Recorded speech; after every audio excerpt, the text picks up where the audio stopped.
अलफ अखी, बे बदक, बे बुक, भे भित। टेक्नोलॉजी जे हिन जदीद दौर में पंहिंजे मासूम गुलनि जहिड़नि ॿारनि खे मोबाइल फ़ोन में गेमुनि हलाइण ऐं पबजी जे इस्तेमालु करण खां सुठो आहे त उन्हनि खे पंहिंजे मोबाइल फ़ोन में केजी जो सबक़ु पढ़ायो। केजी जे सबक़ु पढ़ाइण लाइ इंडोसलीकान जामशोर तरफ़ां हिकु एप्लीकेशन तयारु कई वई आहे जेका साईं अली हसन मलाह जेको सिंधी ॿोली सां तमामु घणो प्यारु कंदड़ आहे उन हिकिड़ी एप्लीकेशन ठाही आहे। उन एप्लीकेशन जे ज़रिए पंहिंजे ॿारनि खे सबक़ु पढ़ाए सघो था। तमामु आसान तरीक़ो आहे, उन्हनि जो सबक़ु ॿुधी सघो था, उन्हनि खे यादि कराए सघो था तमामु सवले तरीक़े सां। सभ खां पहिरीं असां हलंदासीं उन एप्लीकेशन ते।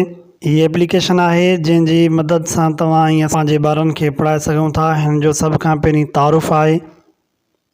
तारुफ़ हिन जो साईं अली हसन मलाह इंडोसलीकान सॉफ्टवेयर जो बानी आहे। संदसि तालुक़ु सिंध जे तारीख़ी ॻोठ लकी शाह सदर सां आहे, पर पाण घणे अरसे खां जामशोर में रहनि था।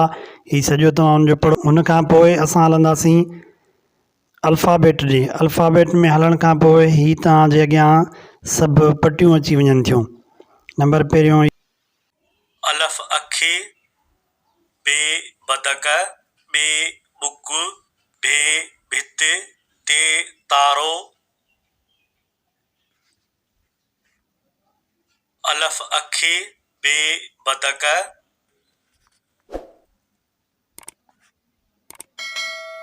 अलफ पेश उ, बे पेश ब, बे पेश ब, भे पेश भ।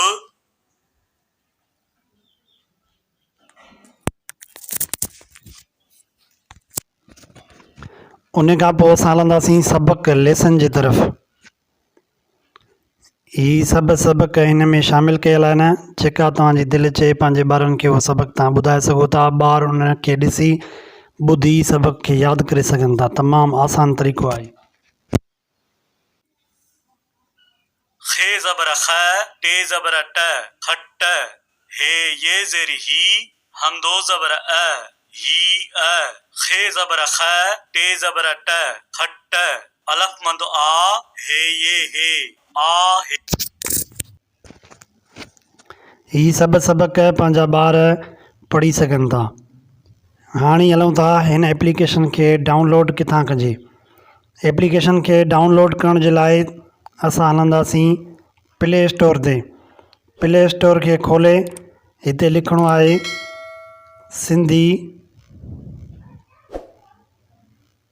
केजी।